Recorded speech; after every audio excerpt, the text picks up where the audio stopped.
And Yeah.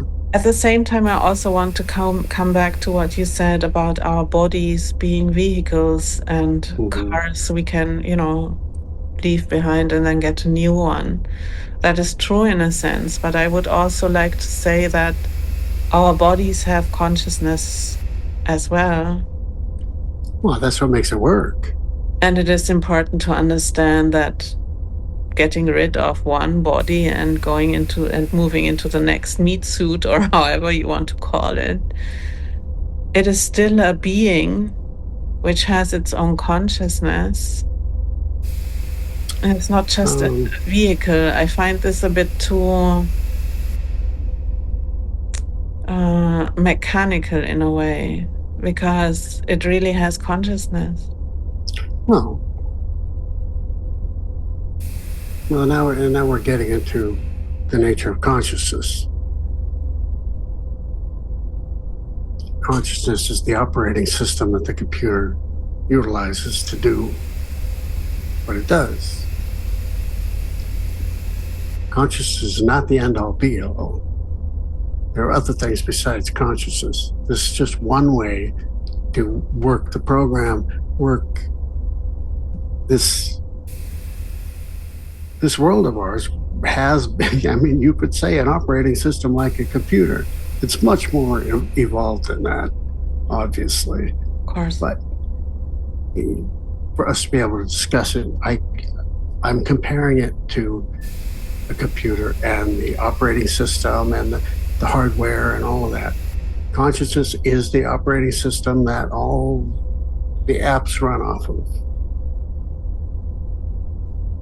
So that code is in your body. It keeps it functioning.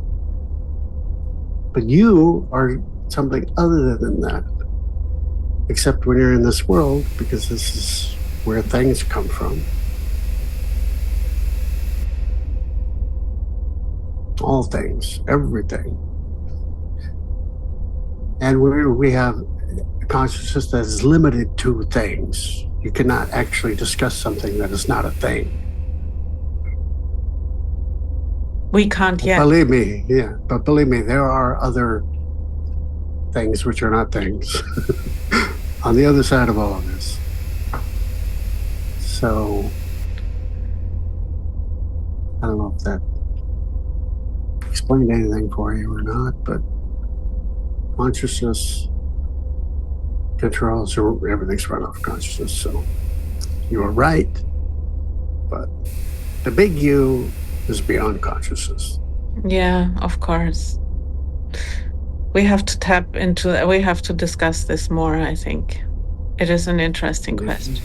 Consciousness. Yeah, there's a lot to be said there.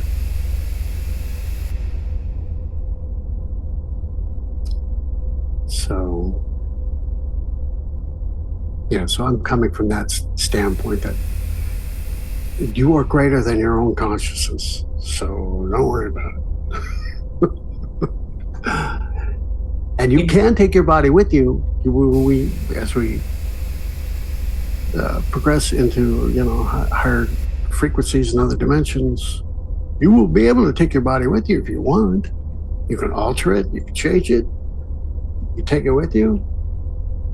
It'll function much more efficiently than it does now. Or you could choose to just get another one. I mean, some accident befalls you and this one, stops working.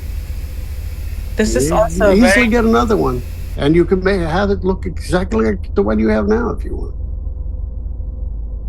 This is also an interesting discussion, because there is the idea that this experiment has never been done before, moving up from 3D to 5D.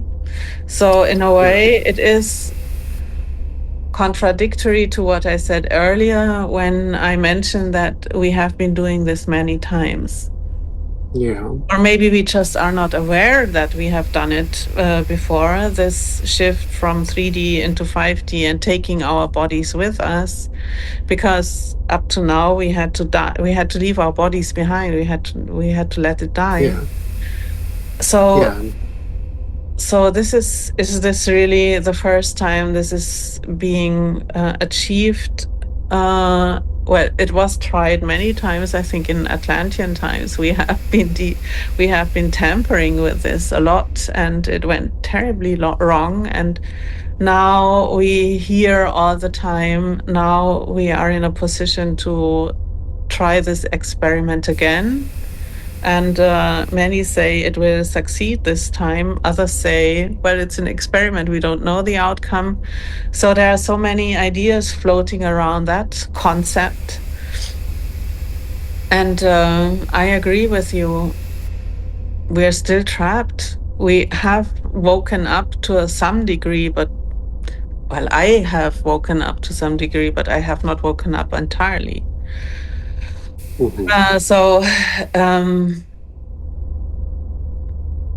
yeah. So this is really a question. Waking up within a matrix, working within a matrix, and still trying to connect to the consciousness beyond is really something that that is quite challenging. Yeah. Well, yes, what's happening now is brand new, and nobody knows the exact outcome. It's never been tried before. Yeah. Other But things have been tried, but they didn't work. Our world was infiltrated by an outsider from another universe that's been trying to take over and figured out ways to do things that none of the designers of this world saw coming. Never thought it was possible. And they figured out ways in and ways to do things. So the idea now is to get rid of them entirely and completely and forever. And in order to do that, everybody on Earth is going to have to go 4D, 5D, 6D, whatever, so that 3D can be closed for maintenance and all those, portals and mouse holes and, nasty creatures can be eliminated and repaired so that they can never get back in. And then people can come back to 3D Earth and have a good time and do what it was intended. But what about those who do not want to leave 3D? Well, Want to stay in this? nobody really has a choice. You can, I'm not going to say with complete authority what's about to occur, but there is a place for them to go. Because we have free will, right? Well, you have free will, but then again, you don't remember that you have free will, so what are you doing with it? But this is manipulation. This is exactly. This is all manipulation. This is the problem. We have to get rid of these machinations so that you can come here and have the experience that this place is intended to be. And this is one of the greatest achievements in the entire universe. We've been taught to believe that, it's like we're ascending like a ladder and we're at the lowest rung. No, it's the opposite. You started what you perceive as the highest of all creation and consciousness. That's where you started. So that's kind of ground zero. That's the bottom. And then you build on top of that. And this 3D world of ours is the pinnacle of creation amongst the beings who inhabit this universe and those who have been involved in creating things. This has never been achieved at this level before. And that's why this place is so attractive to so many others. And why it must be preserved. It is a sanctuary. Mm-hmm.